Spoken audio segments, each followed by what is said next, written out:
Well, hey, everybody. Happy March. Hope y'all are doing well and having a great start to the new year. Anyways, wanted to share with you the latest data and activity happening here in the Austin market. I'm going to start with January trends. That's going to be the charts that I'm going to show you here. I'm going to flip over and kind of show you where we stand right now at the very beginning of March. But finally, I'm also going to show you how the mortgage market is trending right now and how that could impact what happens over the course of March and April in terms of buyer activity. So let's start with January.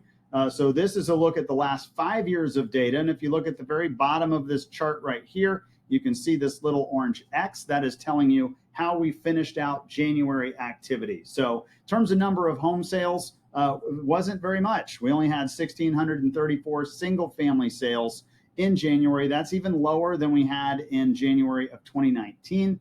And lower than any point we had in the last 5 years. That's coming off the fall because January closings are buyers that went under contract maybe November and December of 2022 when things were really slow. And so that gives you an idea of activity. Sales volume has to do with the price. It's a little higher than 2020 and 2019. But of course, when you have a low number of sales, that keeps that volume down. All right, here's the real big one. So where's price? You know, a lot of people are reading stories that Austin's going to have this huge crash or that it's crashing.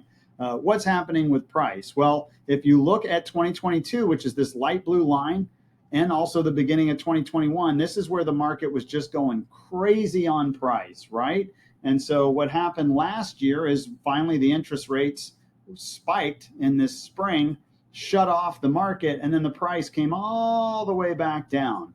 But if you look at September to today, it's gone much more sideways than in that strong down pattern. The crash, if you want to call it that, or the slowdown in the market was really last year, May till about September. Since September, yes, our median home values kind of trickled down a little bit, but it really hasn't, bottomed out. The second thing that we're happening is now that we're in the spring, this is January data, there's a lot of activity again. Buyers are out, open houses are filling up again. I'm hearing numerous multiple offer situations, not like the pandemic, but it is seeing that healthy spring market activity. The spring is generally where we have the most sales on an annual basis. You get most of that activity in this window.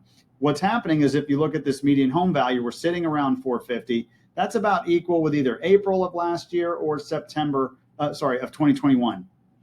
So the 2022 is gone. We really didn't make any money in 2022. It went way up, went way down.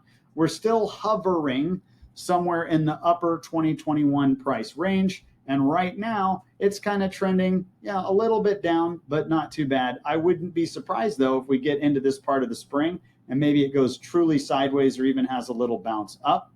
Average sales price, that chart looks really similar. Finally, let's talk about listings because this will get me to the next chart after this.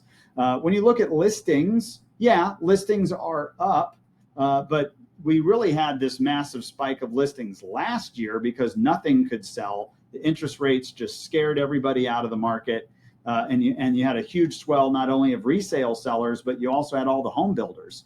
And so they had all this inventory that all of a sudden couldn't sell. They had to do tons of price reductions last year. Sellers had to follow suit. They had to have tons of price reductions. That's why the median home values came down. But what's happened since then, so about 40 to 50% of listings, at least in some of the pockets that I looked at last year, they didn't sell at all. Those sellers they didn't even let it sell. They just took their house off the market. They withdrew it or let the listing agreement with their agent expire. They took their homes back. So far, they have not come back to the market.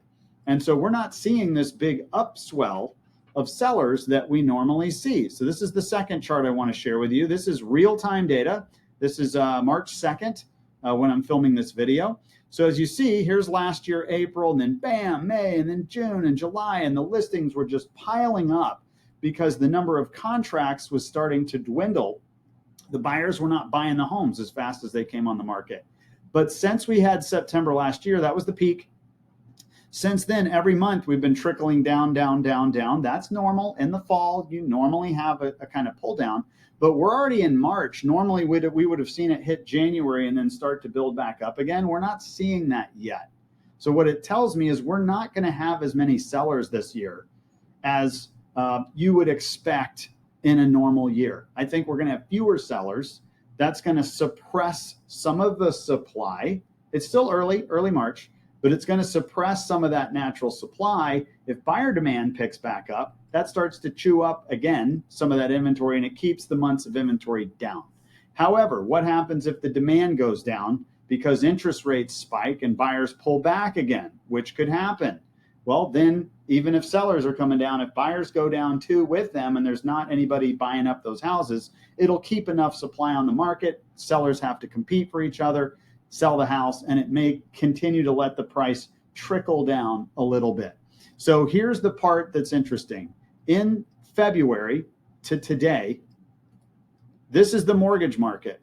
Right now, this is March 2nd, the 30-year fixed rate mortgage is now back up over 7% for a primary home buyer. That is the first time since last fall. If you look at this little chart down here, here's the dates, March, May. You can just see it was just straight up from March until May. It trickled back down a little bit in the summer, which was healthy. We got a little bounce, but then it just absolutely went on a tear up to 7.37% in October and stayed there through early November. From November, it went down, and we really felt a nice pickup of buyers as we got into January and early February. But look what happened since we got to February. We started February, the 30-year fixed rate mortgage was 5.99%. It wasn't even 6%. It was, right around 6%.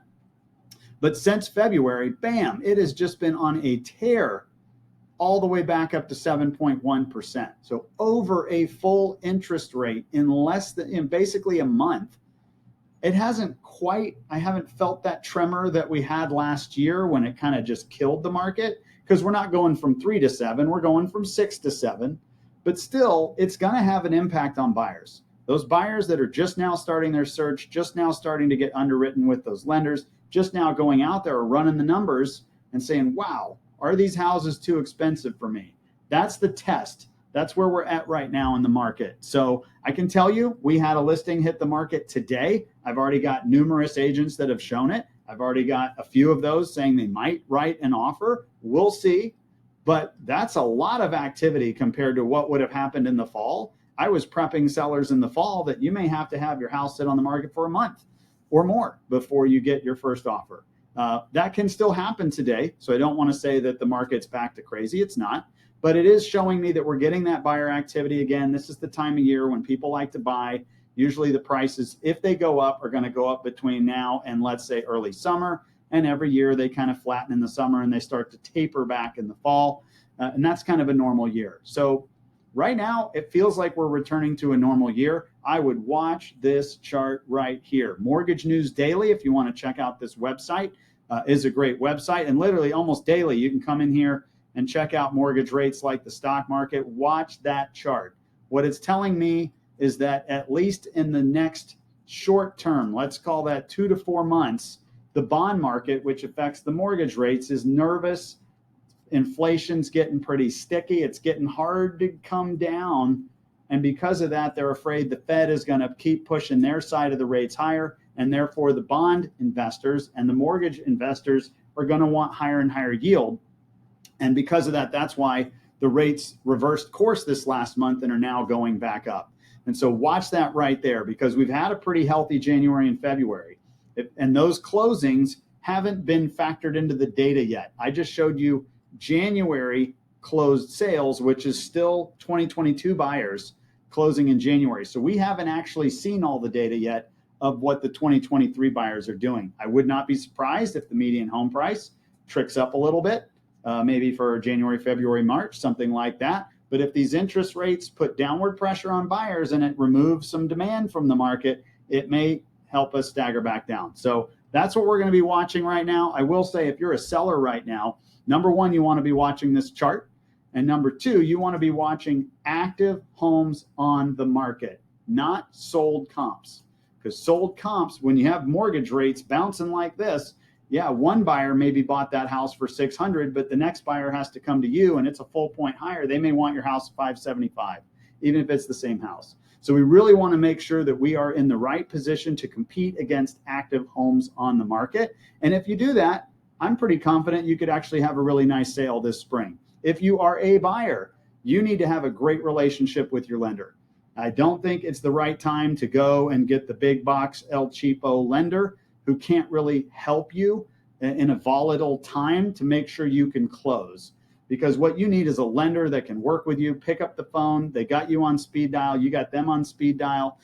You need to have options that if you need to pivot from a 30-year fixed over to a 5/1 ARM, or you need some other product to help you close because the interest rate spikes, and now we need to go get closing cost credits from a seller to help you buy down the rate. You need a lender that you can work with. And so I highly recommend going with experience over rate right now.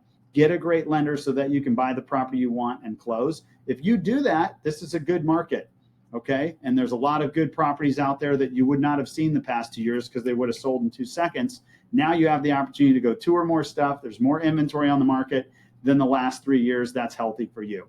Anyways, that is the start to March. We're entering some really exciting times here in Austin. If you want to have a deeper conversation, please don't hesitate to reach out.